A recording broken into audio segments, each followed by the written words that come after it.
Minä en ole kertoja, vielä, mutta jos odotan siihen saakka, kunnes minusta tulee, kunnes osaan kertoa tapahtuneesta niin kuin siitä pitää kertoa, olen jo unohtanut mitä tapahtui.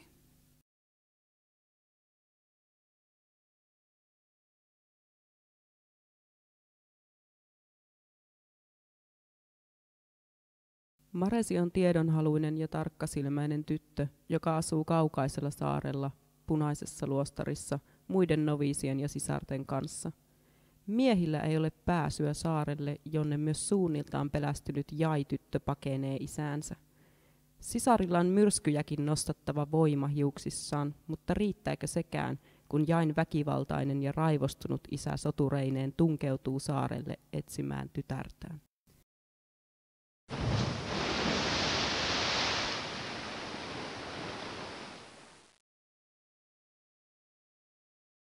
Tämä siis tapahtui silloin, kun Jai tuli luostariin 32. äidin hallituskaudella, kun akka puhui minulle ja kun naiset kampasivat esiin myrskyn. Tämä tapahtui silloin, kun Menos lähetti varoitusviestin vieraiden miesten noususta saarelle, silloin kun Ruusu uhrautui sisarten puolesta ja kun minä, luostarinovisi Maresi Rovasista, avasin akan oven.